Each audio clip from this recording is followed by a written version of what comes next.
Wow. Happy Tuesday. Sorry I missed yesterday. As you can see, I am back at Studio B. I had to come back to do a little business. I'm sleeveless. I actually meant to change my shirt before I hit the live button, but hey, it happens. So you get to see sun's out, guns out. And man, it's supposed to be 90 some odd degrees. So if you hear a little buzzing in the background, that is a fan that's blowing. This room doesn't have any air conditioning in it. Actually, it tends to stay pretty cool, actually. But even then, so much heat coming off, so much energy. I'm expecting things to heat up. All right. I got a couple of windows open here. This is, I guess, the first stream of, I guess, technically part 6. Oh, boy. Part 6. We're into phase 2, I guess, which is looking at doing more of the conversion-y stuff from Companion. I have a couple of books. Well, first of all, my window split in two. Ouija, which is my whiteboard app, over here on this side, in which I just screen grabbed the levels from Expert, the BX Expert set, just to have. I'm not sure how much they'll actually come out, but I just wanted to kind of have reference open. And then right now I've got the companion book open, the DM's book open to the Dominion section, because I think that's kind of the most part what I'm interested in. I'm up for taking suggestions. There's the things that we looked at before. I think we're going to do mass combat as something totally separate. So I'm not even worrying about mass combat here. Of the things, there were some weapons that they've added in, which were interesting, gave some extra stuff. It would be, I don't even think you really need to do much in terms of conversion to bring them down to BX. They're fine as is if you like them. The things like, there was like a bola and a whip, and I think bastard swords and things like that. That's great, but it's not really meaty, I don't think. There were the wrestling rules, and there were the unarmed combat rules, which again are fine. I don't think, and maybe that's something that we'd look at. Yeah, that's not really, again, that it doesn't really fall into sort of the meat and potatoes stuff. The stuff that I felt like was the most interesting are the domain things, and also some of the multi-class. I don't know if you call them multi-class, subclass kind of options. Those two elements. It actually might be better, now I'm thinking about it, to go to do the classes first, which would be where? General guidelines? Let me go back to the table of contents, actually. That doesn't actually help very much at all. Well, maybe I do need to go back to the other book. New character class. Here we go. So actually, maybe we should start here. Whoops. Oh, I want to go. Okay, that's. I love you, Sumatra, but man, sometimes the way you do things is not the way. So if we recall, one of the things that Companion does, well, there's a couple things Companion does. Companion, remember, in BECMI terms, because we're so let's just reset. Let's reset. All right, energy. Let's go. Let's reset. BECMI, Basic, Expert, Companion, Master, Immortals. This is from the I guess the latter half of the 80s. It was essentially a redo of the Basic Expert set from 1981. Hey, Sam, what's up? And remember, it's just a quirk of history that the BX from 1981 didn't get basically a BECMI lineup.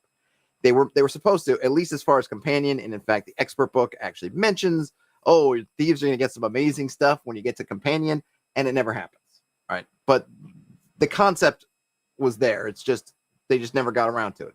A little bit like Hamlet leading into the Temple of Elemental Evil, and it took forever.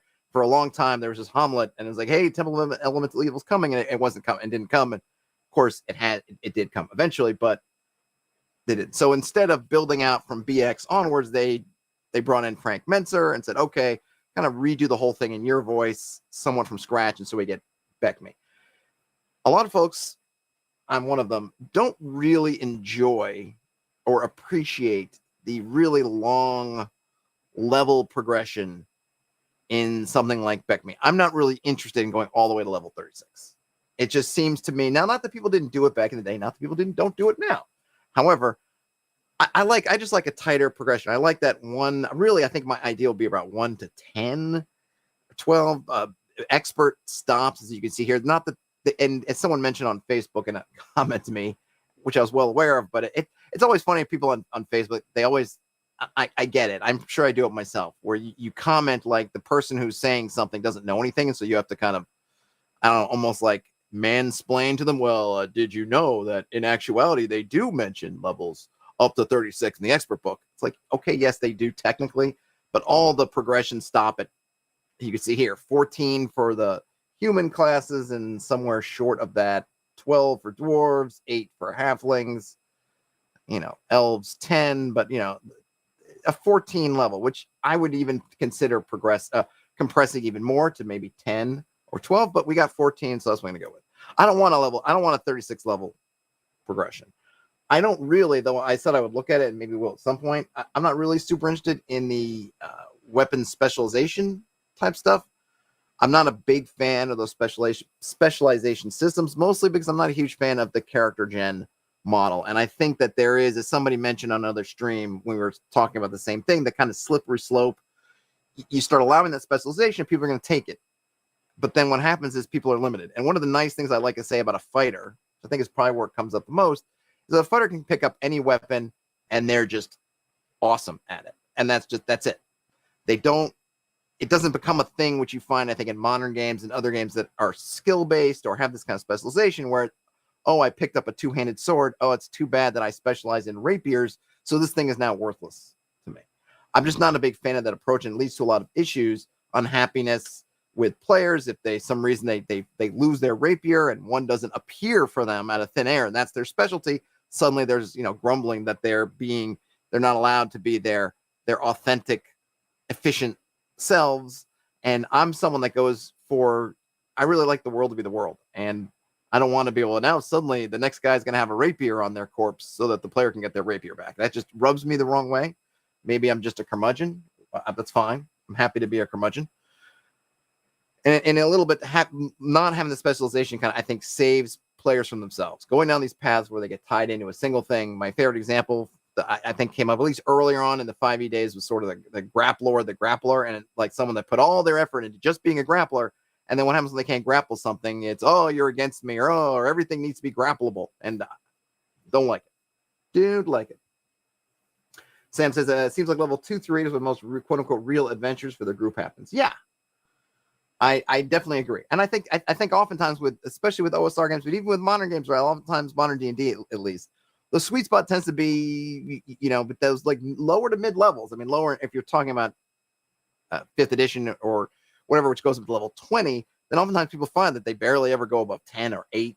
A lot of the adventuring's happening in that kind of 2 to 4 to 5 to 6, if you can get there kind of thing, right? So I think that's just a nice range. And if you want to have some kind of like a reason, some kind of a incentive to keep high level players going, you can have some incremental, which is kind of what they do here. It's like, oh, you're kind of gaining stuff, but it's just incremental blah blah bloops. That's also fine. So I like a lot of stuff that's in, or at least a fair amount of stuff that's in Companion, but I don't want the 36 level progression. I don't want the even slower thief progression.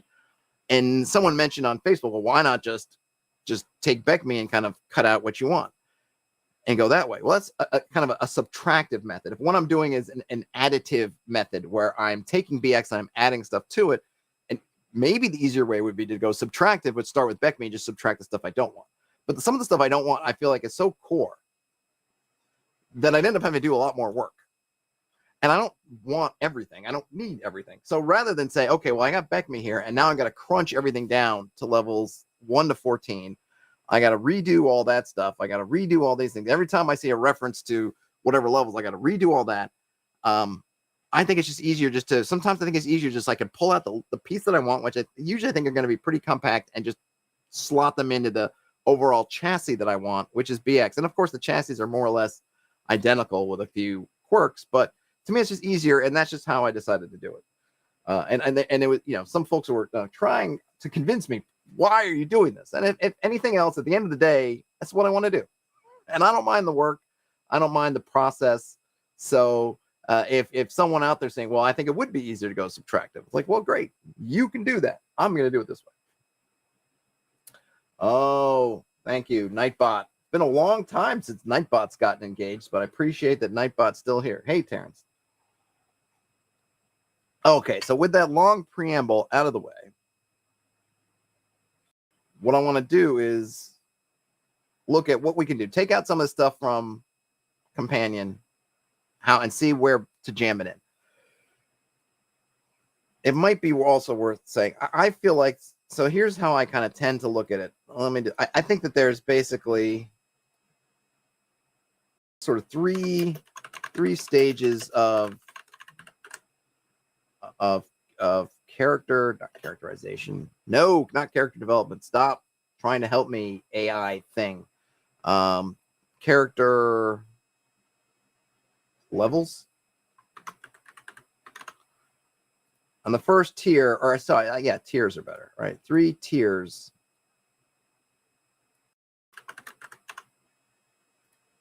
The low level tier is at your mundane tier. I like to think of this as levels 1 to 3. This is your, right, we're starting out, it's very much a 0 to hero. You're not exactly a commoner. You tend to be slightly better than a commoner, but you're not much better. It's more about, hey, I've got this potential, but you are a little bit better, but still you're more or less a regular person. Regular guy, a little bit better, above average regular guy or gal or whomever, and you got potential to grow. Then there's that, what I'm calling it the heroic tier, which is your levels 4 through 7.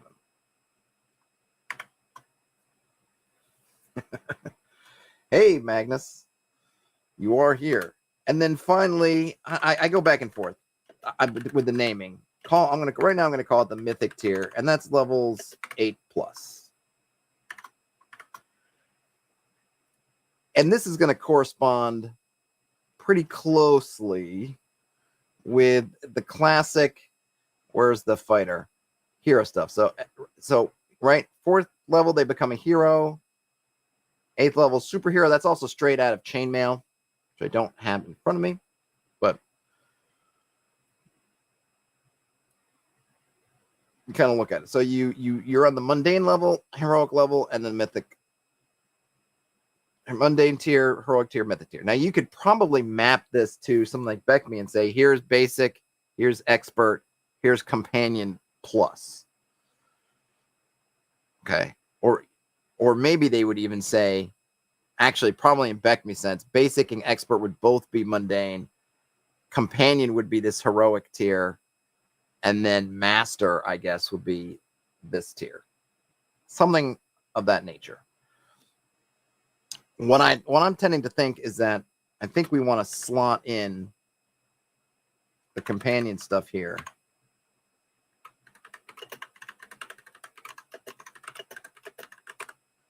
I think. So the way I'm thinking about it is I like levels 1 to 3. And I like it even 5th edition, right? 5th edition gets a lot of, I think, flack for people skipping those original levels. They're kind of brutal and your lives are short. I mean, brutal in the it's still not as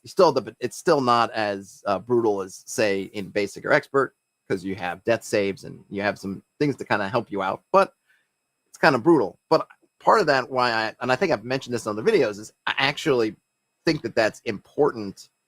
I can understand why people skip it when you're returning to campaigns and just returning players, but I think at least at first it's kind of important because it is kind of grounding you a little bit more before you start getting into the kind of superhero sort of tier. In the same way, I think when we're unlocking things, like we're going to be looking at unlocking these different options for these classes, I want you to experience the base class first.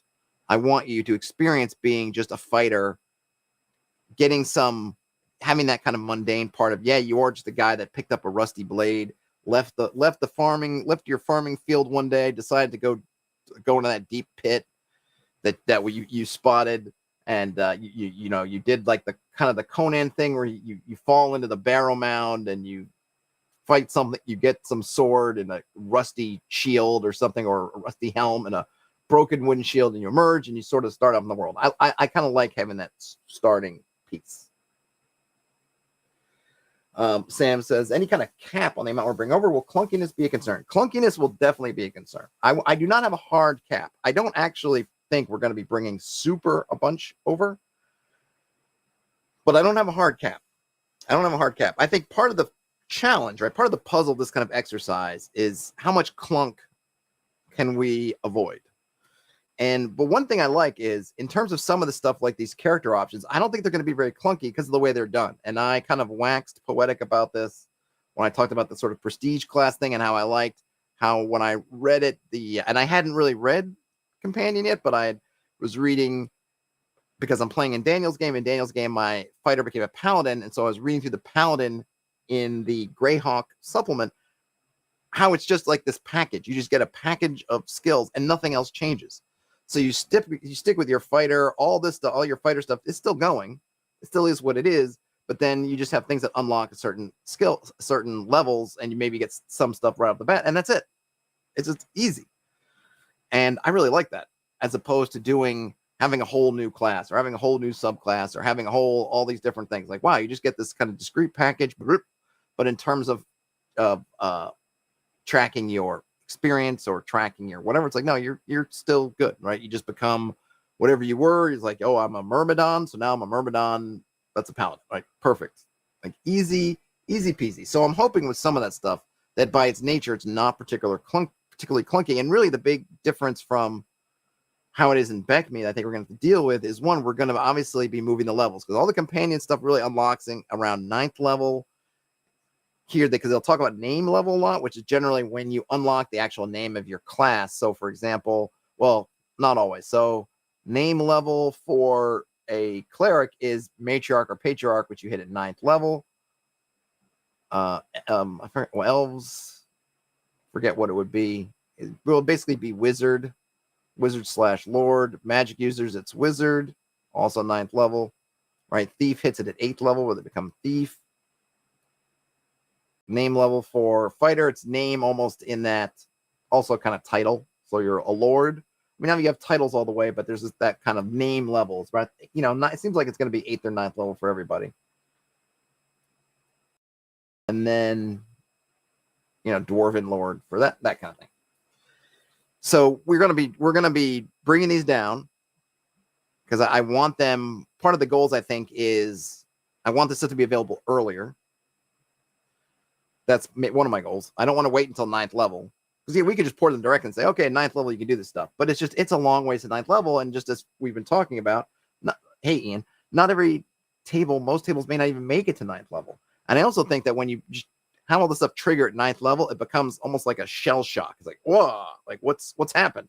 Why suddenly is all this domain stuff suddenly fired up?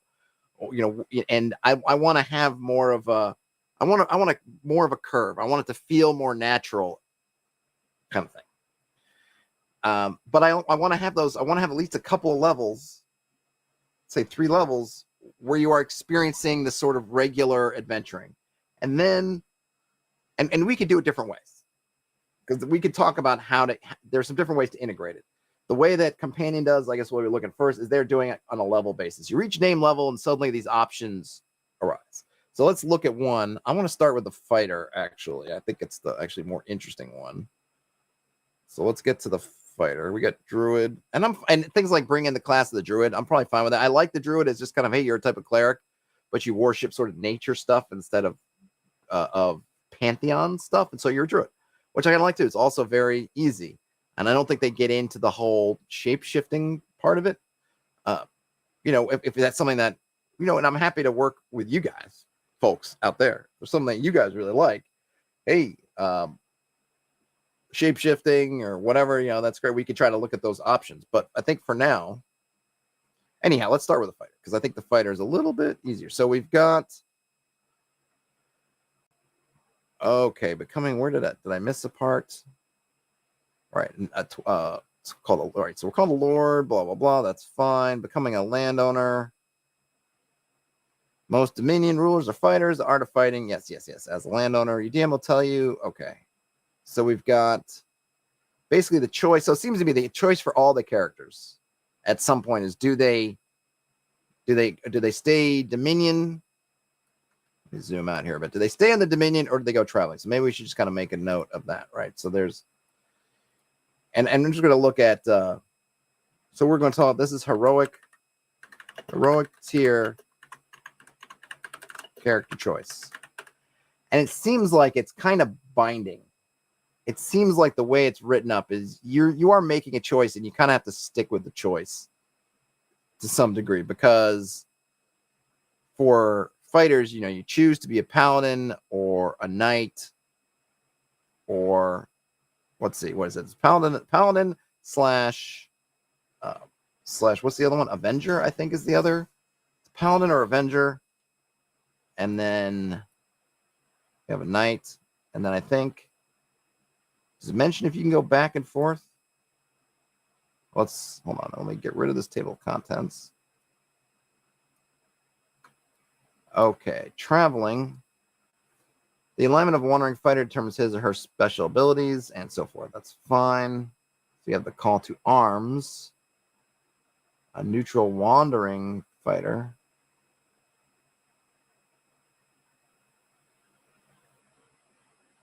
Let's see.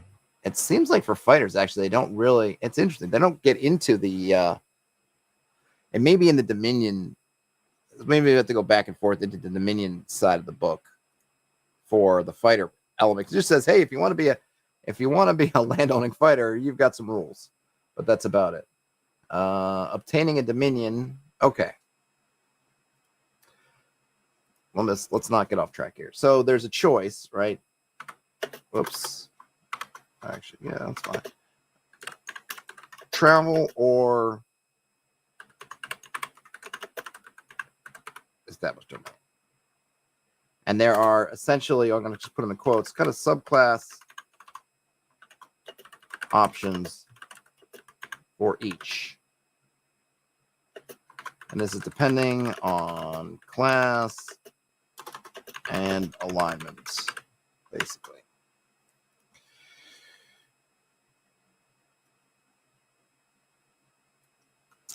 Okay. So I'm thinking that level 4. Well, there are two ways of thought, and I'm open to either both. One is it is level locked. When you get 4th level, you get these things open up, and there's nothing wrong with that. 5th edition does it. Lots of games do that. Hey, you reach this level, right? 5th edition was it 3rd level? You unlock your subclass, and so you pick that part, and then that's kind of binding, and you have that. This one is a little bit more interesting. No, that's not the right word. It's not more interesting. The situation is different because the subclasses in, say, 5th edition are about what you're doing. You are a certain type. I am a paladin of vengeance versus a paladin of blah blah blah. I don't know, right? I'm a this sort of. I've gone to this. I'm a bard of the school of X, or I'm a bard of the school of Y. So it's not really about what you're. And maybe this is, and you can look at this whether it's good or bad. It's not so much what you're doing in the game, so much it is this kind of, you're picking a type. I am a battle master fighter versus whatever. I'm a barbarian of a certain type. I'm a druid of a certain type, that kind of thing. Whereas here, it's more about what you're doing. And by the book, it feels like you kind of do those things. And I guess we just have to make it, I want to make it a little bit, I guess what I'm saying is I want to make it a little more fluid. I want you to be able to change your mind. And one of the things that I always frustrate, I think it's something that can, especially the games that really lean heavily into character generation, like 3rd edition, 3rd/3.5, is you can end up going down these alleyways and you don't know really until you become really intimate with the rules. Until you've really internalized them, you don't know, especially when you're just first playing, you don't know where this certain feat chain is going to take you. And is it going to be good? Is it going to be bad? Like, you don't know. You like it at that level. Oh, okay, I'm going to become a traveling whatever. I'm going to become a paladin. And then you kind of get on it a little bit. And maybe some of the other party members have gone into the domain stuff. And suddenly you're thinking, you know what? Wait a minute. I kind of want to do what they're doing. And I'm not that kind of curmudgeon. We're like, nope, you must continue to do this, because it's not about something. I mean, you could argue this is core to your character now, but I don't, it's kind of like what you're doing in the world. And maybe you do travel for a time and you decide to retire from traveling and become whatever. So I want to have some kind of mechanism where you can switch paths. You might, and it might have to be something like, and one nice thing again about these just package of abilities is that you can lose them. If you say you're a paladin, so you get these special abilities, and then you say, hey, I want to settle, at the GM, I'm happy to say, well, you could settle, but you're going to lose you'll start down the other path, but you're going to lose your paladinhood. You're going to retire that, but you're not keeping those paladin abilities. Those are part and parcel of you doing the paladin stuff, which is the wandering stuff. You can give that stuff up, but then you lose that. I don't want someone, this is not about kind of a double dipping or like, ooh, I'm going to be a paladin for a season and then I'm going to retire. And so then, I'll have the best of all the worlds. Like, no, the choices are still going to be meaningful, but I do want you to switch because I think it just makes sense to me that, hey, you travel for a while, then you want to do a domain, or maybe you want to do a domain, you decide to give it up to your younger brother and go traveling. Like, I want there to be some fluidity. So I guess I'll put that down there. So want some kind of fluidity to move between, I guess, roles. Quotes. Okay. So let's look at the fighter. Whoops. No. We've got, let's move over here.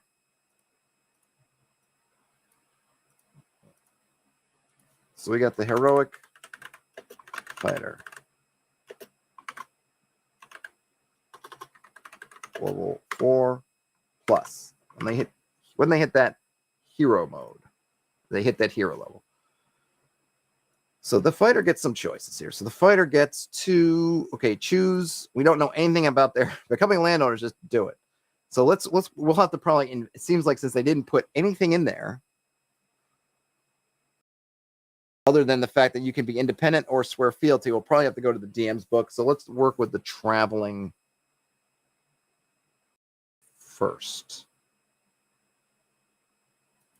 You know what? I think I want to do this. Actually, let me do this slightly differently.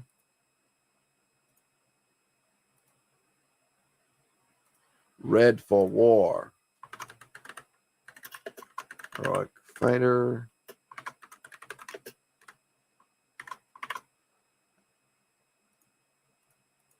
Okay, well then we'll call this the traveling fighter.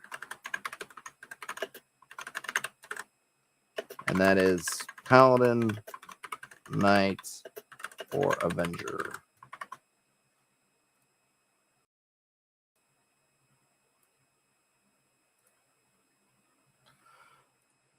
Okay, so the alignment, right? So Paladin hood, is lawful. Avenger hood is neutral. And no, sorry, knighthood is neutral. Avengerhood is chaotic. All right, let's reread here a little bit of what we get at each one. So a lawful wandering fighter may be known as a paladin if he meets the following requirements. Otherwise, he may be a knight. So they have to swear fealty to a lawful church. They have to be fourth. So in our case, remember, anytime we see name level, we're using these, right? We're going by my heroic tiers. So we're talking level 4, which actually is hero for fighter, but for other classes, they'll have different names. But we're going for a name level. And the thing is, this is where I would be fine with actually doing this earlier, because one of the things you can do is, and this is where I go back and forth on whether we need this 4th level at all, is you have to swear fealty to a church. So if I were running a game and someone wanted to start off as a paladin, I would allow it. You've sworn fealty to the church, and yeah, you have it now. Because the thing is, the paladin powers abilities, we can essentially level gate. So, for example, you can be a first level paladin, but you might not get your detect evil until 4th level because that's when it kicks in. So, sure, you've got this stuff, but you are not, you're not a full-fledged paladin. You need to read that heroic level. So we can easily take some of these out and say, yeah, you can, if you want to declare yourself a paladin, but you're not getting, you still have to get above certain levels to unlock certain abilities, which they have anyway. It's just that we could say, well, the first real paladin ability is at level 4. So sure, you want to be a paladin and swear fealty to the church and just be involved in that. That's totally fine. But we could still say, but you're still not getting detect evil until 4th level. So we have that sort of a way to be kind of a check or bounce. Or the thing is, like I said, I still like levels 1 through 3. We're just being like, just enjoy the game, adventure on, just be just a fighter. And then as part of the whatever's going on in the game, figure out if there's a church that you like or has some advantages, or you decide, just because of what stories, the things that are happening, the tales that you're creating in the game, that it becomes important to join the church and then do that. But if they wanted to do it earlier, if they wanted to do it at character start, we could, and then we could just talk about, well, we have to kind of let's bring in those paladin, stuff at the beginning. We could do that. So maybe I should make another, what we call a listicle.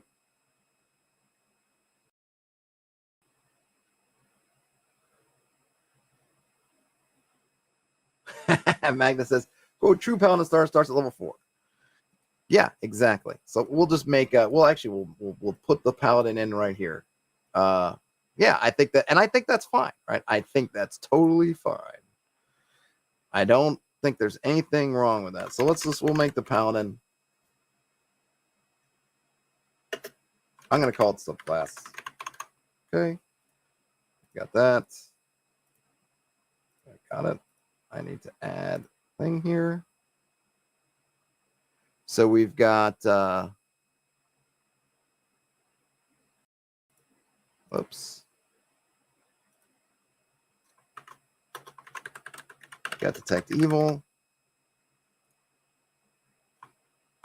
We'll let's see. And yeah, I'll just put those in there just so that we keep in mind. Starting at level 4, paladin can detect evil up to once per round, simply by concentrating range 120 feet. Fine. Okay.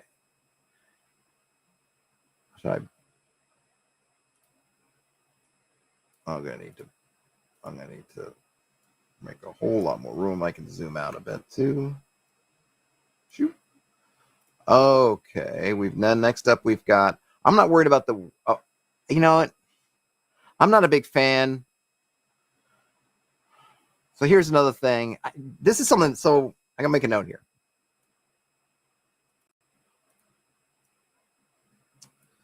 I think so. This is something that Daniel did for me, which I appreciate.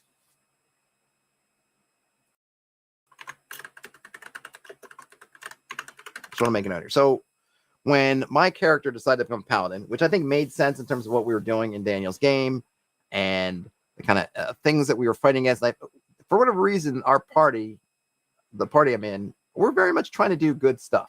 I think we just think it's good. We are a good party. This stuff is evil. Let's do good. Let's try to make this world better. I think we are really trying to do that. So for me, the kind of paladinhood made sense, but I didn't have, I think and maybe it's probably changed because I wasn't wisdom. I had to work up, I think it was charisma. I had to bump up my charisma kind of thing. And I didn't have, I think maybe I'd have to go look at it again, but maybe in the Greyhawk, charisma is the score you need. In any case, I needed to do my charisma. But what Daniel said was that, okay, when you go into train with this NPC paladin, you can basically do the same thing you do with character generation. When you start moving, you can move points around, move what you can to bump up your charisma to, I think, whatever level it had to be. So I did that. And I think think that was really nice. Nice of him to do. Nice of him to allow, because it would have been easy for some people to go, oh, yeah, you want to be a paladin, but nope, can't do it. And this part of this is like, well, we can go in and you can kind of, part of your training is to do like a miscongeniality style makeover and up your charisma game. And great. And that was really nice. So I want to have the same thing, because I really don't want, or I want to minimize as much as possible attribute point gating. You already get nailed on it with the penalties to your experience that you get, and I think that's enough. And also, if you're using roll under attribute for stuff, I think that's plenty. So I want to be able to have, maybe as part of somewhere in here where you can retrain certain attributes using the the character generation rules, perhaps. I mean, maybe at level. And and it's kind of another reason why I like having training for levels, because then it gives you a way of, in the fiction, you have this reason. So I didn't just become a paladin in the middle of a dungeon and suddenly my charisma shot up and everyone's like, oh my gosh, now you have this aura about you. No, I went off and I spent a month training. So you can maybe it's a little more sense of, okay, I went training, went on a weight loss regime.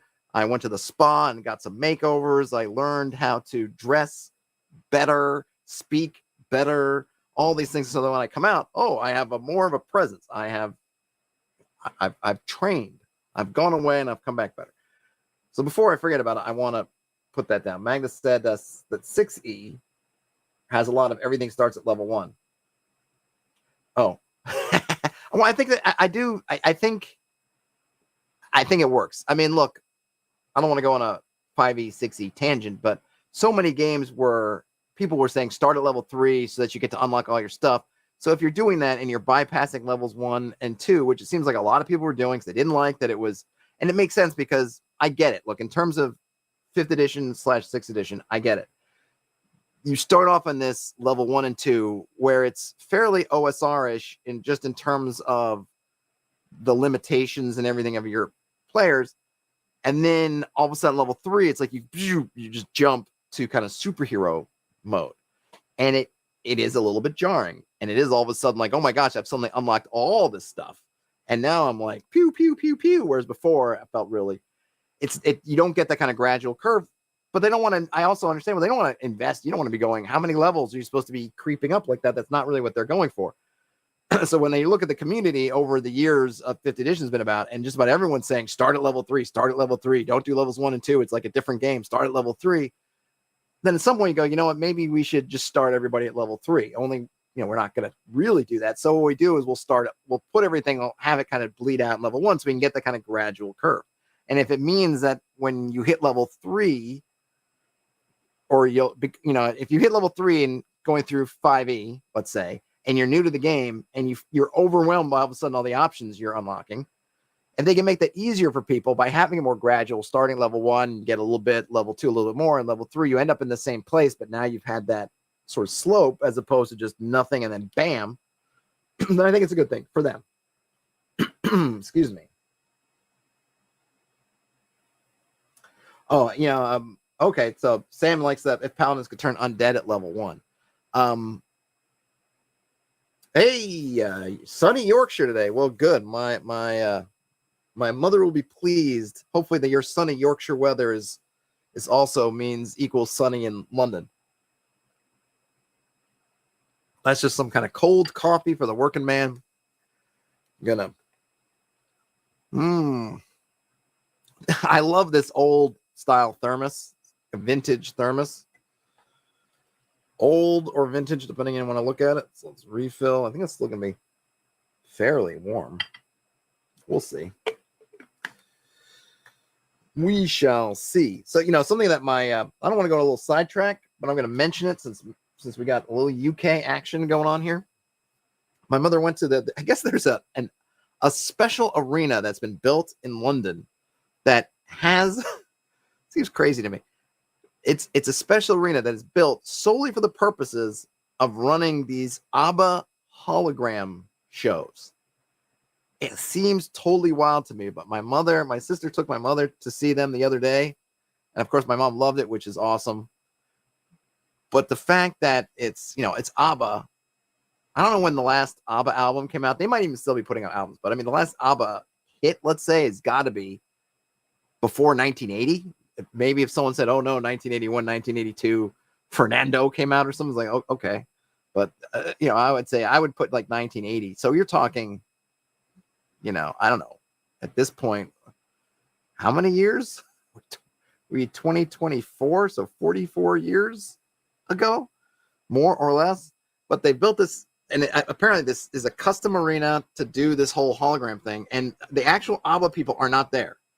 But they re-recorded, I guess, with their voices now, their hits of then, but then use these holograms who look like them, kind of not when they were brand new, but I guess at the height of their powers, their popularity. So it's not like super young ABBA. So I guess I don't even know how old they were in 1980, but somewhere in there, that kind of ABBA look. They do their songs, and my mother said the holograms are so like that they're so advanced that they cast shadows. I'm not sure what they're doing. My mom doesn't know, like, look, none of us, I'm not an expert in holography. Would that be the word? So I don't know if that casting shadows thing is real or how would they do that, but she was really impressed with that. And then I guess apparently at the end, they come out sort of as they're still holograms. ABBA's not there, come out as they are now. And people travel,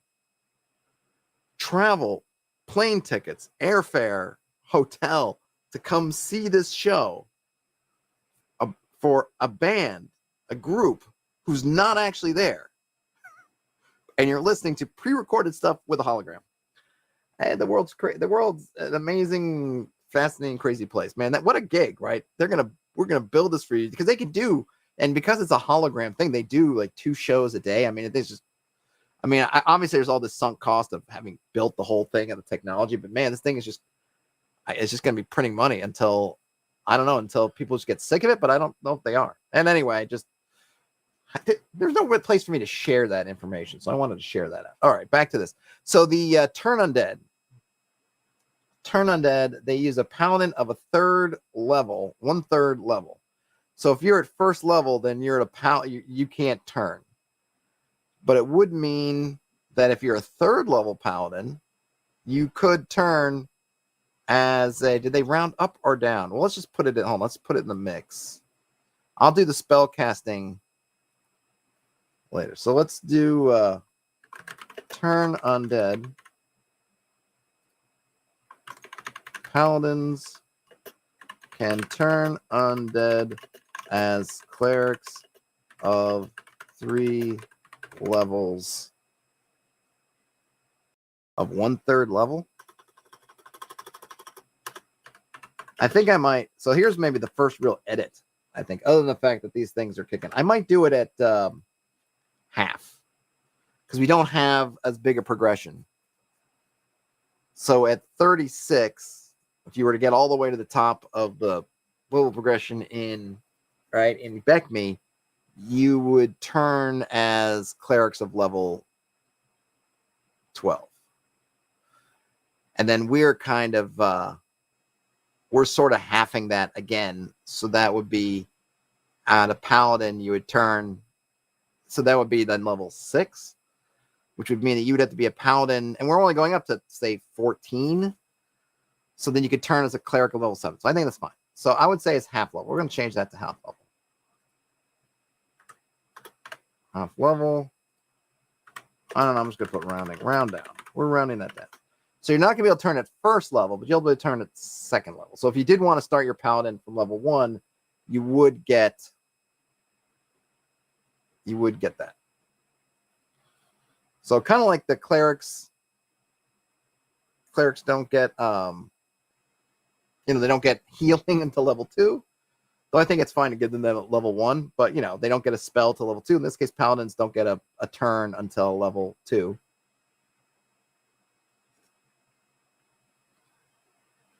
But I'm okay, and then now they also get the cleric spells at a 3rd level. As 1/3 level. So maybe I'll keep the spells the way they are. Or maybe not. No, I guess I'll keep it. So we'll just put spellcasting. We're going to do the same thing.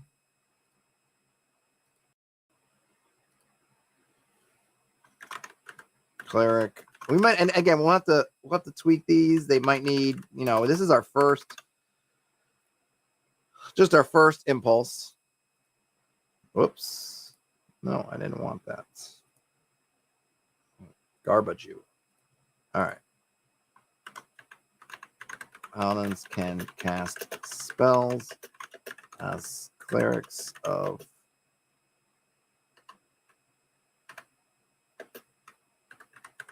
I'll probably have to rewrite that. I don't know if it's totally clear that I mean half. Mr. Hobbs says, terrible idea. It might be. It might be. It might be. Well, so there are two options here, right? If you're starting at level 4 and you're getting these, that means you'd become a paladin at level 4 and you'd get your cleric stuff of level 2. Or if you wanted to allow paladins to be paladins at level 1, then at level 2 they start getting level 1 cleric stuff. But the other thing is, remember that we got to look at the other options, right? And we might have to add in some other things, because the one thing is that, and here's where the trickiness comes in, is some of these things may not be limits at low levels. Just the whole switch, because if you're going to be a landowner, if we're doing it from level 1, we'll have to see the other part of this. We'll have to figure out before we just unlock everything is what the land owning option looks like. If you decide to go down the domain path, because it looks like here you're getting a lot of goodies. You do have to swear a lot. You do have to swear to a church. You do have stuff to do, but you're getting a lot, right? Which is paladins have always gotten a lot. But some of these things might not seem like drawbacks or constraints at level 2, whereas they might at level 6, 7, 8 when those other things are starting to kick in. So we'll have to look at that. But we're just kind of spitballing, getting stuff down. So paladins can only have a number of hirelings equal to no more than their clerical level. So that's definitely an interesting limit. This is one too, you got to be careful with. And I don't know how they did this I never played BECMI Companion, so I don't know how they did this. We have a hireling, because it's very easy to get around. I guess what you have to do almost is you have to have, when you're going to have stuff like this, you really have to keep the charisma level limitations for hirelings, or some kind of limit, because this is something go, oh my gosh, I can only have one hireling. Except if the rest of the party just wink, wink, nudges, nudges. No, we'll hire 50 hirelings, and oh, you don't have any, right, Paladin? Right. Then it becomes meaningless. So paladins cannot, and they say travel. Here's the other thing. They say travel, not hire, which is really interesting. Because what does that mean? There's a gray area. And maybe this is why they put that in there. You may not have hired them specifically, but you're traveling with them. And this one has the kind of, okay, so you think, okay, well, good. They've solved that quandary of, well, the rest of the party hires a ton of hirelings and just you don't have any. But now you are penalizing the party. Maybe you can look at that, right? That's the choice you're making, but now that choice is impacting me, right? I'm a fighter. Maybe I'm a fighter, a regular fighter, let's say, with 18 charisma. So I can have this many hirelings, but I can't because of you, Paladin. For shame. Well, yes, because of me. Or you just have to do it, or you have to leave those hirelings back home. It's an interesting concept. Might have to finesse it a little bit, or maybe we just say, yeah, that's just kind of the price. That is the price you pay. We'll have to figure it out. So we're doing cleric level, basically half level.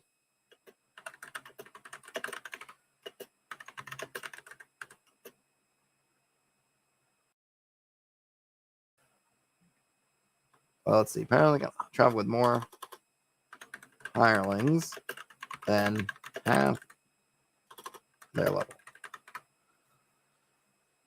So depending on how much you your party, your players rely on hirelings, that could be like a big limit. Because now all those guys, now you only get one kind of. What was his name in Holy Grail? Was the squire? Was it Pansy? You only got Pansy coming around with you. You can't have a whole bunch. But then again, that means that also that other characters can't have any. If you've got, or just have one character can have one. I don't know. I'm gonna leave travel in there for now, but I might have to, like I said, might need to finesse that a little bit because you want the stuff to count, because these kind of little things, these limits, they're important. Like I said, especially at these. I mean, they'll have different importance at different levels, but especially low levels when it's like, why not become a paladin so I can get all this? Look at all this stuff I'm getting. Then these limits become impotent. Okay, so anyway, so here's one that's another interesting one, right? They have to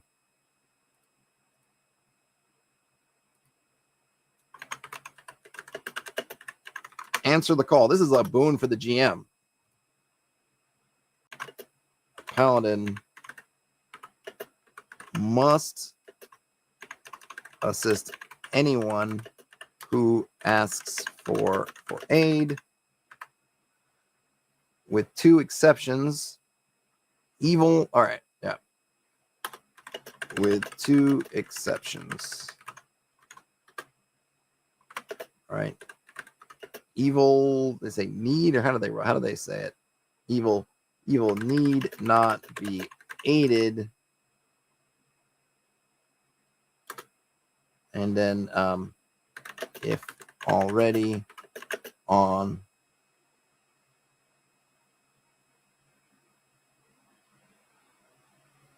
a quest, on a, I guess, mission. They use mission. On a mission for a higher authority. It's a good way of putting it. You can't be super annoying as a GM and be like, you're already doing something and you're just like, help, paladin, help. But at the same time, if there's not anything going on, they got to do it. And at lower levels, it could be dicey. I mean, it could be dicey at all times.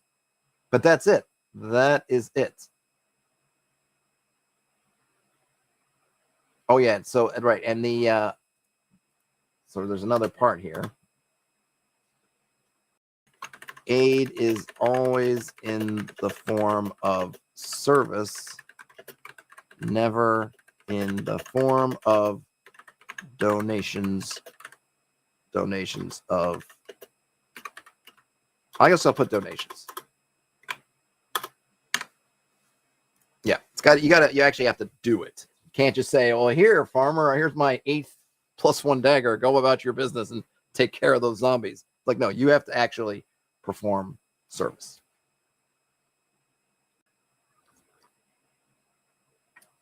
And I think that's it for the paladin. So you just do these things, but bazoom, or sorry, those are the things you get.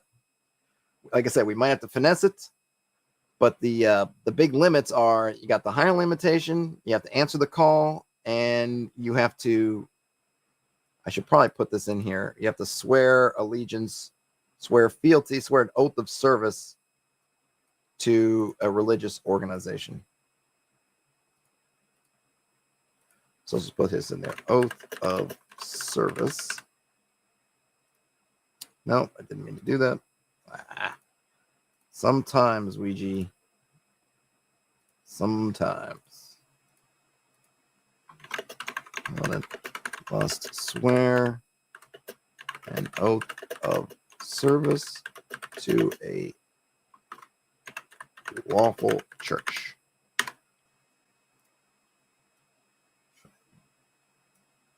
Okay. There's. Hey, Brian. You swear an oath of service to the sect of the roasted bean? I hear you. I've got mine right here.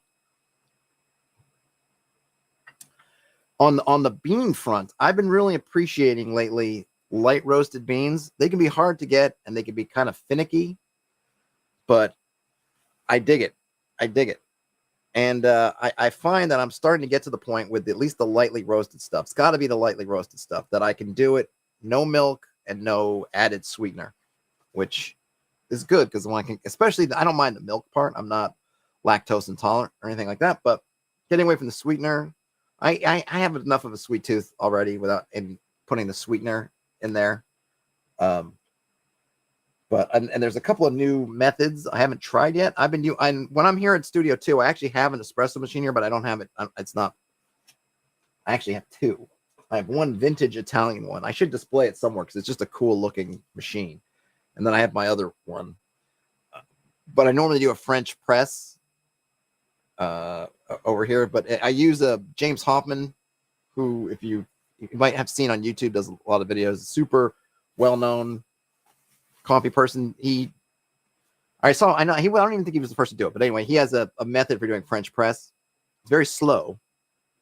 Takes 12 minutes minimum. So it's not something you want to be doing if you're at all in a hurry. But it's done a nice job bringing out the sweetness. I'm still tweaking the grind, but I've been enjoying the light roasted stuff at home in Studio A in the espresso machine also. But I really find here, Ian, that's like next on my list, the switch. I've seen some really good recipes for light roasted beans with the switch, so I want one. I have a clever, which I think I might try to use to do some of the stuff in the clever. But yeah, I want to get a switch. There's another one that does basically the same thing but slightly different format. Yeah, but the switch is on my list. It is, yeah. The clever is super. I like having the actual switch though. It's kind of. I think that's the one innovation I really like because the clever just works with pressure. When you put the clever on top of the cup, it just switches on. So if you want to do some of the recipes with the clever, you have to put it because there's some of them where there's one I saw which is called like the God Devil recipe. I should link to it somewhere. It's supposed to be really good, but it involves stopping and starting the flow, doing a little bit of a kind of a bloom, and then you start. And with the clever, you got to take it on and off, and just makes more mess. Whereas with the switch, you can just. That's the other thing. Yeah, the clever doesn't always work on the mugs. Yep. So I definitely want to try a switch. Well, I found Ian, if you have chopsticks. So my wife is Chinese. So we have lots of chopsticks that aren't just throwaways. I would put 2 chopsticks underneath on top of the cup, and I would use those as, I guess, skis fins for the clever.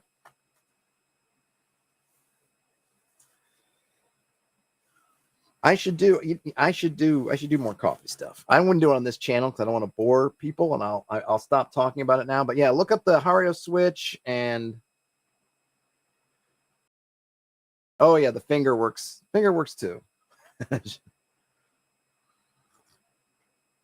Okay, so we got the Paladin stuff. So let's see. Now we got the Paladin one. So now the next one we want to do is want to get the Knigget, the Knight, in there.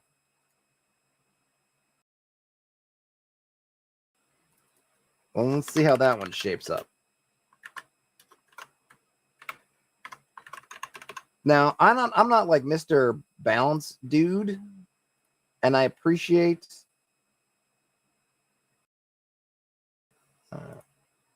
things, but I do want these classes to not. I want it to be a real choice. I want it to be like, well, and plus some of this, and the other thing we have to keep in mind, and I'm in a high trust frame. Excuse me. I'm in a high trust frame of mind these days. What I'm not trying to do is dictate everything about your table play. So, for example, you're gonna have to figure this out yourself if you were to use these, like the oath of service and the answer the call. In some tables, some campaigns, that could be a super important structure where there are the hierarchy of the whatever church the paladin is in service to is very active in the world, is making demands of the knight, the paladin is seeking them out, and telling them things, and sending them on quests, and ordering them to do stuff. But also, hopefully, it makes them feel like they're a part of the hierarchy as well. Having folks come up, seeing a paladin enter the town, and being like, "Oh, Mr. Paladin, please, this is happening," right? Really making that stuff part and parcel of the world, which I think does double duty in terms of both forcing the paladin player to engage with these parts of their character, not just the powers, but also the responsibilities, but also make them feel that kind of important weight in the world. Because it should be kind of like, wow, this is a paladin. This is someone I need to go seek for help. But there could be another table where you're dungeon delving, and this stuff will seem like so not part of the game that it's like they don't exist. I'm not going to try to legislate that.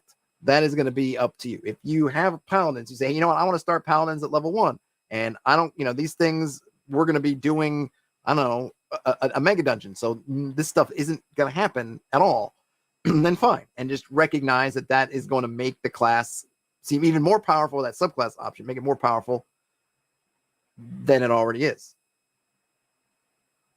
Is Judge Dredd a paladin? I'm not sure. I think Judge Dredd might be a knight. Let's see, because they're definitely lawful, right? But what would be the religion of Judge Dredd? Just the city? Was it Metro 1 or whatever they call the city? Or Mega City 1 or whatever it's called? It's a good question. So let's look at the knight. So we got the knight.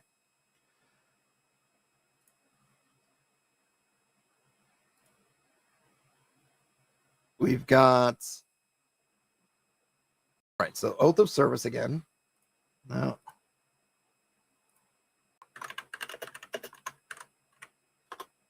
service. A knight must swear an oath of service to royalty. So not just any lord, but royalty. That is a prince, king, or emperor. Hey, RPG Grandma. You did make it. I'm not sure exactly how much long I'm going to be going, but for a little bit, because we only made it through. We haven't gotten that far. Let's see if we can at least get the night out before I might call it a stream here. Okay, so we got Oath of Service, right? So that's exactly like the Paladin. Chainmail has rules on knights. Yeah, but I mean, yes, they have. I haven't gotten into it. I could go look at Chainmail. I'm right now, the focus here is on the BECMI companion stuff, so that's where I'm going to be focusing my time, but it might be worth looking at Chainmail at some point. But since we're doing this kind of companion conversion, my focus is on how companion does it as opposed to Chainmail or anything else.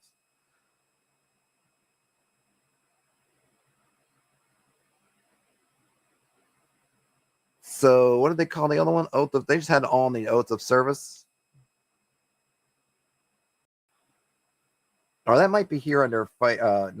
Sorry, they might be here under.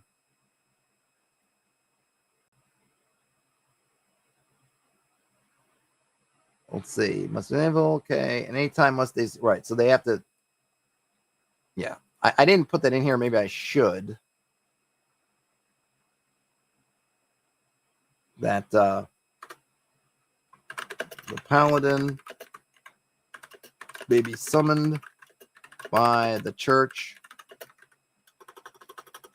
by church leaders at any time, and must do as they command, as long as service aids the powers of good. So that's an interesting little out, right, for the paladin. They get a little out. They get to say, oh, yeah, you can do, if you want to have, this is where you can have some fun with the politics of it.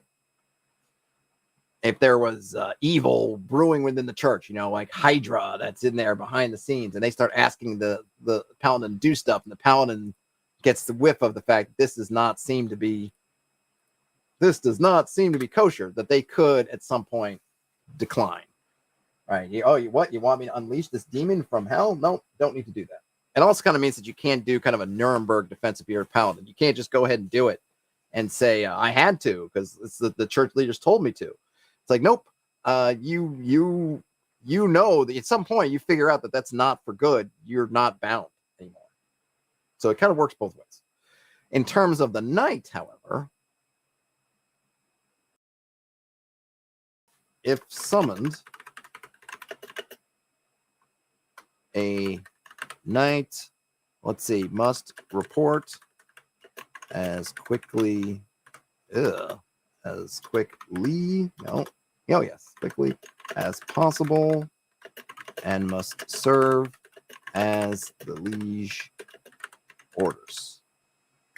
So they don't get that much. They get less room. They got to get there as fast as they can. So the raven or bird or pigeon, whatever, a message arrives. Message for you, sir. Arrives. You got to get there as soon as possible. You got to do what is asked of you. So there's a penalty here if you don't. Okay. If the knight refuses to obey or swears fealty to any other liege, they lose 3 levels of experience at least, because it says you can even make it more.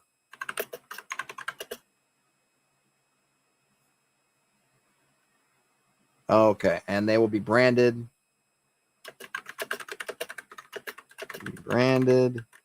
a treacherous knight, which I like. So interesting here that in many ways, the oath of service that the knight takes is, I guess maybe there's more wiggle room. They don't even say what happens if the paladin disavows the church. Just says, like, I'm not doing it. I'm not doing it all. I don't know. I don't know if we need to flesh that out, but it just doesn't. So maybe I'll have to look at that. The oath of service is much more fleshed out for the knight, and you don't have that wiggle room you do as the paladin. Saying, is this for good? Well, I mean, one, you're supposed to be neutral, so I guess the for good or for whatever you determine is your best interest doesn't really apply, or it's just assumed that your best interest is that of your lord's best interest, your liege. So do it. Yeah. Brian says that they like the idea that paladin is basically a regular person stat-wise, unless they take an oath. If they drop the oath, they go back to regular dude. Yeah, totally. The stuff you're getting is like this divine light that this becomes within you. And if you either you kick out the divine light or you do whatever, then you just you kind of lose it all. Absolutely. But it would be interesting to I really like this idea of the treacherous knight. I'd have to play around because I'd want the paladin to have something at least as strong as that. Because I feel like, especially in most fantasy medieval games, religion, especially when the gods actually exist, it's if you think it's bad to essentially disobey your liege, a divine disobeying a divine liege, I mean, that's got to be tough. That's got to be rough. Okay, so we got the stuff here. If liege dies, the knight is free. I don't really. Great. Additional benefits may be awarded to loyal knights that swear fealty to the successor. Okay, so that stuff's kind of interesting. I'm going to leave it to the side for now. A knight may petition for a peaceful end to their oath. However, this is rare and rarely granted.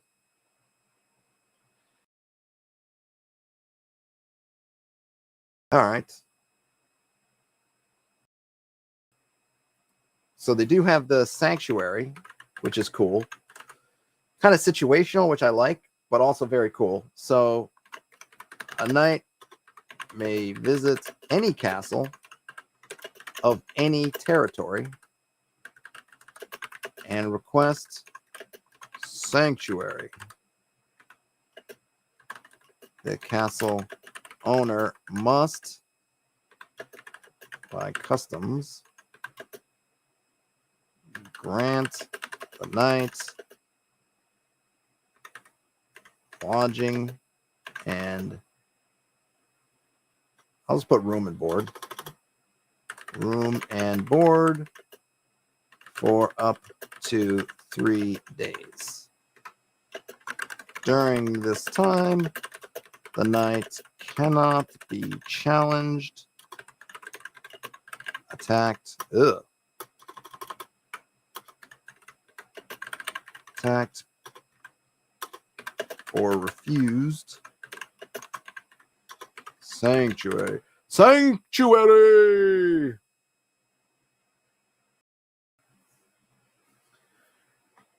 RBG Grandma says that the chainmail rules reward the combat portion. Yeah, I figured they would. It makes a good look at it because I think the jousting, they might have jousting. I think, did they talk about jousting in the later on in the domain stuff? They might.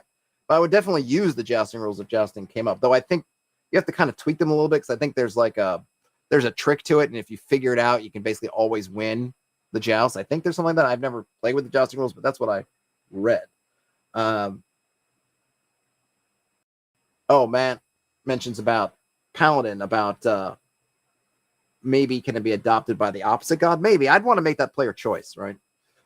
I think there's kind of a couple things going on with that. If you're a Paladin and you leave the religion, leave the church, then you are, and it also would depend on the nature of your leaving, but basically your Paladinhood would be struck down and whatever. Then I think at that point in game, if some other power wanted to approach the Paladin to offer some kind of wink, wink, nudge, nudge deal, probably with some kind of alignment change, if they don't lose the alignment through what they do. Because if the church wasn't bad and the knight just said, or the Paladin just said, like, to hell with you, I'll do it myself, then maybe they'd go from lawful to neutral. Context would be super important, right? Obviously. So you want to play around with that. I don't again, I'm coming at this from a high trust thing, which means that I'm trusting in the referee and then the players, the table, to kind of do the things they want to do. So I don't know that part of it I need to legislate in rules, but I might want to put a note of like I really like the treacherous knight. That should be something that is actually a fear. You get branded a treacherous knight or an oath breaker, that's a big deal. And I think if it's a big deal for a person who's just doing it for mundane authority, though granted, kings, leaders may aspire or they might claim divine authority, and maybe in your game they do, in which case you've annoyed both. But it's certainly if you do it for a divine authority, and we know that divine authorities are actually real. It's not like in our world where we have to have faith in them. It's like, no, they're doing stuff here. That's where you're getting, guess where that detect evil ability comes from, kind of thing. Then it seems like something at least as bad as being branded a treacherous knight should happen if you just up and quit. Of course, then you might just, I could also just leave it up to you. So that's Sanctuary, which is, I think, a very neat ability. Situational, but if you're going into that hex crawly, a wilderness adventuring part, to be able to come up on a stranger's castle and you could just claim Sanctuary for 3 days, really nice. Maybe I would say I would allow some, because remember, you could have some fun with this, because this is for the night. Doesn't necessarily mean everybody else. So there could be some interesting gamesmanship with, okay, well, you can come in and maybe, your hirelings are welcome, but your buddies, maybe we got to work out a deal, or maybe not. Completely up to you.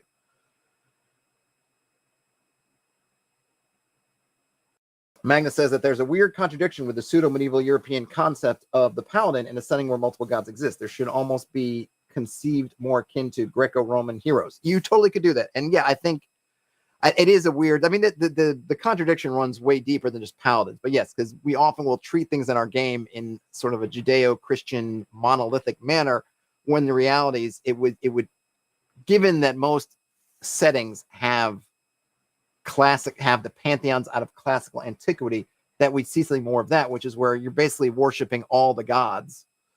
And you might be favored by one, but you'd have to kind of do things for everybody, and the gods have their favorites and whatnot. And yeah, it would be really cool to see if you really took that. I don't know if some of the Bronze Age kind of games have really played up with that.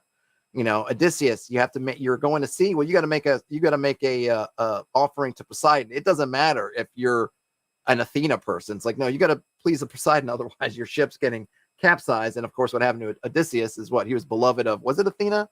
Beloved, but Poseidon sent him on a whatever 20-year long odyssey because the proper, the proper respects were not paid. But yeah, we do have a weird thing. I don't know that it's in scope for this to try to tackle that, but that would be a super interesting other project, and I'd love to, maybe that'll put that on the bucket list of things to do later on. So it'd be great to go and look at classical things like the Iliad and the Odyssey and see how gods and those heroes worked and did that. Because with those, it's not even so much your opponent, it's like your favored. It's like the god loves, the particular god or goddess loves you. And it's not so much that you are there promoting them, especially, but you're just beloved by them. And so they're helping you out and doing stuff. Really kind of neat idea. Needs to be fleshed out in its own thing. Magnus says it could be interesting, actually. What are the rest of the party is more polytheistic or deistic, while the paladin is specifically a one god worshiper and all their gods are false? Yeah, I don't know if you need to see. Here's the thing, though, Magnus. I don't know if you need to go with the all the other gods are false kind of thing. I think you just be, this is my guy. This is mine. He is mine. Almost like when you get into things like, and I don't know if the Greeks did this, but the Romans or any kind of group that had ancestor worship as sort of a part of their religious system, where it's not the whole thing, but it's part of it, or like a house god, or even something like Judaism, where it's like Yahweh is our God, not necessarily the God of everybody, but no, it's ours, right? And you can have who you got over there, and Yahweh's the best because we love Yahweh. But I don't even know if in like kind of, at least in the earlier Judeo stuff, if they ever said all their gods are false, or just like our God's the best kind of thing. Maybe they did, maybe they don't. I don't know enough about it, but, and I don't think you have to have all their gods are false. It's just like, I am dedicated to this person, much like a monk of a certain saint is dedicated to that saint. Doesn't mean that all their saints don't exist. It's just we're dedicated to that saint.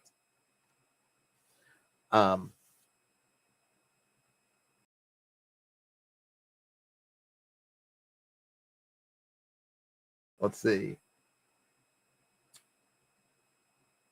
Oh, RPG Grandma said they saw a movie called The Goddess, or a movie in which the goddess rejected their paladin because they became exposed to some sort of corruption by an evil force. Evil force kills them, but another goddess interferes. Oh, cool. What's the name of the movie, RPG Grandma? Eventually, he gets cleansed of the evil, but his old goddess and cult were still hostile despite him saving the world. Yeah, that tends to happen. There's a price, right? There's a price. But yeah, you can have a lot of fun with that. I don't think I'd want to mechanize it necessarily. That would just be like, well, there's some really interesting opportunities when if your character loses their paladinhood, what happens there? Who does what with whom? Okay, so we got Sanctuary down. Can't remember. Well, if you remember RPG Grandma, if it comes to you, let me know. It sounds like an Asian kind of film. I don't know why I get the vibe of one of those Chinese or films where I feel like they get a lot into that with different people and different. I don't know why I get that vibe from the description. I don't even know if you watch kind of those Chinese films. I love those Chinese, I don't know, wuxia, whatever, fantasy films. They're great. They are tremendous. Might have been on Prime or Netflix. All right, well, if you dig it out of your history or remember it, let me know. Okay, so we got Sanctuary. Any castle, right. So we have, all right, we also get the Call to Arms. Let's see, hit this.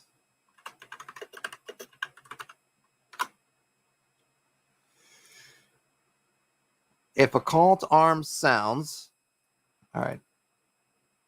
If a call to battle for justice sounds, the knight must respond. Such a call can only be issued by the ruler of a large town or territory.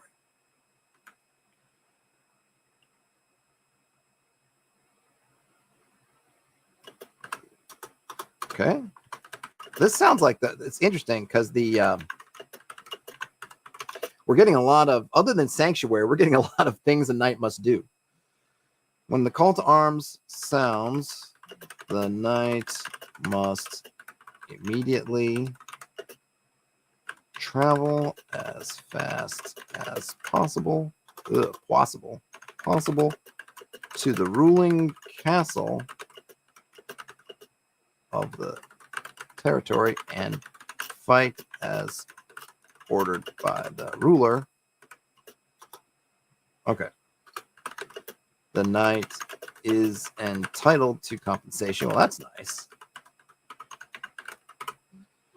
They get some something out of it. What do they say? Or I guess I'll just scroll down.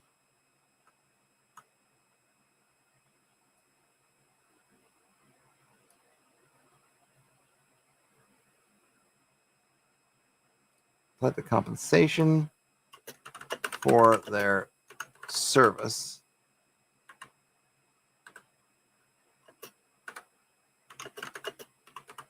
if the knight demands it. Okay, so you don't have to do it.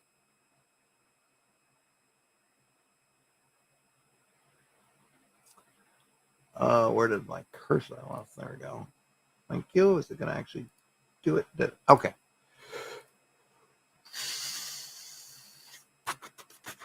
Right. So the call to arms also has the same strictures as, or the same limitations as the answer the call. I guess I should write them in to be completionist. Let's see, there are two notable exceptions. This custom in lands where quote-unquote civilization is unknown. This custom might not be used more commonly if the knight is within a territory that is, oh, I see. The knight need not answer a call to arms issued by a territory that is hostile to their liege. Okay.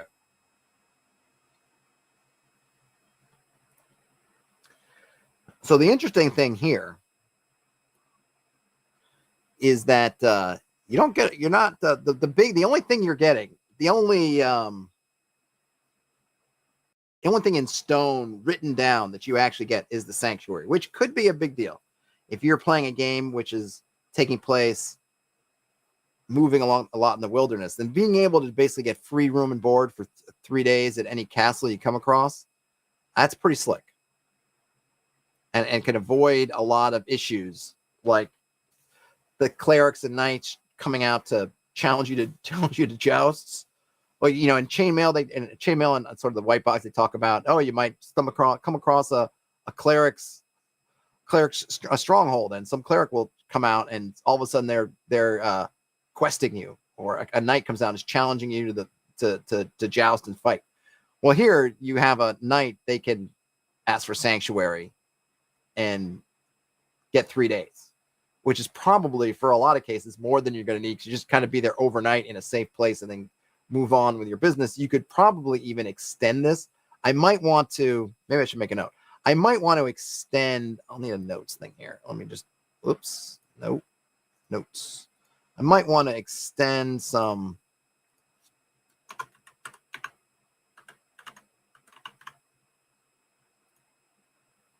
maybe extend the sanctuary concept to encompass more, what's the word I'm looking for?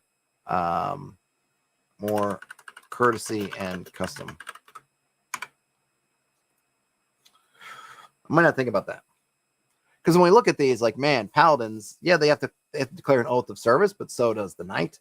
The paladin, it's to a church. The knight, it's to a lord. But the knight has much less wiggle room to not do things, whereas the paladin, it seems to be more free, at least in terms of if it's good or not. And of course, it's going to be up to you to how that's discernible. If the church says we need to prevent an apocalypse from coming, we need to do this thing, you may not see the whole thing. So you may have less freedom than you might think in declining. But they get to detect evil, they get to turn undead, they get to cast spells. They do have a limitation on hirelings, which is something you're gonna have to probably figure out as a party. If I come up with anything that I think is an interesting way to handle that in terms of the party at large, then I will, but might not. And they have to answer the call. Now, in Paladin's case, it doesn't have to come from a lord. Just anybody can call for help, and the Paladin must answer. A knight does not have to do that. A knight, the call to arms has to specifically come from a leader of at least a large town, not even just any kind of thing, a large town or territory. But then they do have to go and do that. Though they get compensation. There's nothing about the paladin. Paladin is not something that they need to get compensated for. They just have it. So that's that. But they do get, spell casting, turn undead, and detect evil out of the mix. Like I mentioned before, my original idea is this stuff triggers in at 4th level. But I also kind of don't mind the idea of some of the stuff happening earlier on. And here's where, again, we just get more interesting quirkiness. To become a knight, you're supposed to swear an oath of service to royalty. So not just anybody. Prince, king, or emperor, which is kind of high up. So you have to think about, what does that entail? Do you actually have to get an audience with this person? Can you swear? Could you be sworn in as an oath to royalty without the royalty actually being there? That's, again, would probably be something I would leave up to you. But that is an interesting potential limitation. If you have to directly get knighted by this person and into their service, that means that if you're at 1st level, you're not getting, I assume, I don't know, everyone's game is going to be different. Unlikely that you've been sworn in by a prince, king, or emperor. It makes much more sense that you're in that hero range where you've come to the attentions of some kind of royalty. It doesn't have to be, the Roman Empire royalty. It could just be a small kingdom, but it's got to be something that has a prince or a king. So something of at least a certain size. I could even see saying, well, that doesn't have to be the case. You could swear to a local ruler, and that would work just as well. And maybe you could have something of kind of moving up the chain kind of thing. Well, you start off as their man, but because we have this idea conceptually of the feudal type thing, right? So that your lord, you swear to a local lord. That local lord has sworn up to the baron. The baron has sworn up to the duke. The duke has sworn up to the prince, and the prince has sworn up to the king. And so kind of by this chain, you have sworn, and you could maybe move up your service from one to the other, either because your lord moves up the chain or because there might be some methods where you move up, but you're kind of keeping a continuum of who ultimately you're in service to without having to go and see that top of the person, the head directly. But it's an interesting way to think about it, and it probably would depend on what level you're allowing this at, see whether we come. I don't know if we have to either gate some of these things at 4th level, like the cleric spellcasting. Do we want to have these fighters who can, granted, it's one spell, so it's not super big, but almost it does get to a point where, well, actually, no, sorry, for clerics, right, they wouldn't get it until 4th level, because clerics themselves don't get spells until 2nd level. So then a paladin wouldn't get their first spell until 4th level anyway, because clerics don't get their first spell until 2nd level. So that's kind of one thing. So you might think, aha, I got a spell. It's like, no, you really don't. You're going to get one spell at 4th level. So it maybe doesn't then feel too terrible about getting cleric spells. And then the turning undead, they're going to be kind of half a cleric's worth of turning undead. I don't mind the turning undead part, having more people able to do it, because you might have parties without clerics, undead show up. That's a reason to have a cleric with you. But again, a paladin kind of works as sort of a off-brand cleric a little bit. So that's okay. I'm kind of curious now that I've listed this out and kind of look at it, what do you guys think? How are you guys on with these limitations? I'm curious, if you were going to bring these into your game, would you let people get them from level 1? I think it's much easier to become a paladin, which is also a little bit weird. Easier to become a paladin than a knight, but here's where I'm thinking. I'm thinking there might be some quest. This is what I like, right? So there has to be, maybe these have to be the not just when you level up or when you start the game, but undergo some kind of quest for that authority. The character quest for the authority they wish to serve.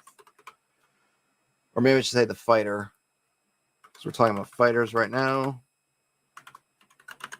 So that if you want to, you can't just go and swear. Like, this stuff doesn't just come out of the oath. There has to be something else, right? You go on a quest of a certain significance, and that is the proof. And then you swear the oath, and then you become those things. And if you can do it at first level, if you want to do that, then you do it at first level. It may be something that takes multiple levels too. Maybe that has to be kind of a bigger quest, right? I'm going to leave that up. I'm going to leave that out. But maybe you have to do something. You have to kind of do something, and then at like your next level, you can go train with them and do the oath. Something of that nature. I think I like. I think I want to add more to the sanctuary bit.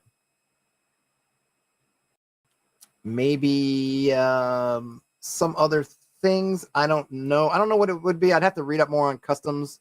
I really like this, that you can do that. I think it's really situationally powerful, but it's not as day to day as what the paladin stuff gets. So I might have to look at that a little bit. It also comes in how do you conceive of a knight? What do you conceive of a knight? Is it just a guy that's sworn an oath? Is it something?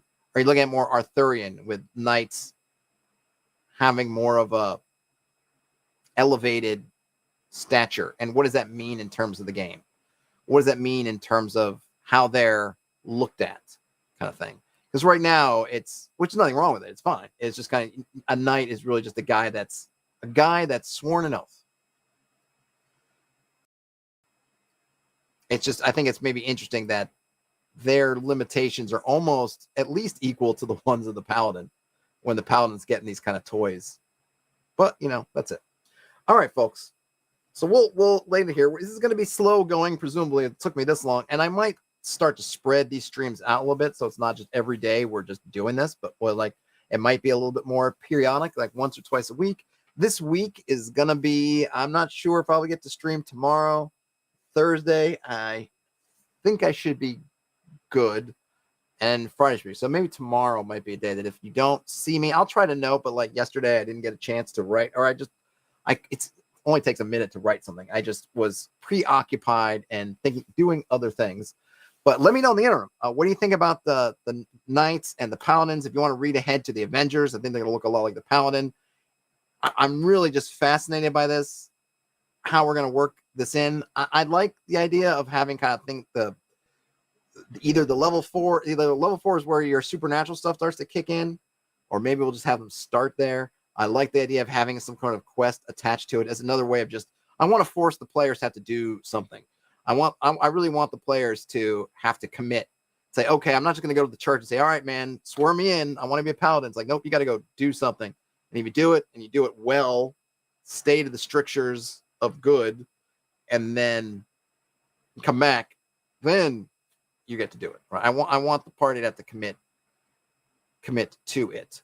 And then we'll see. I feel like there's some of the kickers of the night will be that they could get stuff, but it's only hinted at here because it talks about how knights can be given things like domains, and things can be given to knights, even though they're traveling around.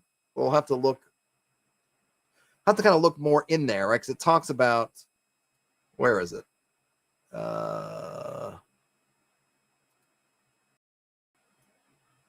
they can get gifts, which is fine.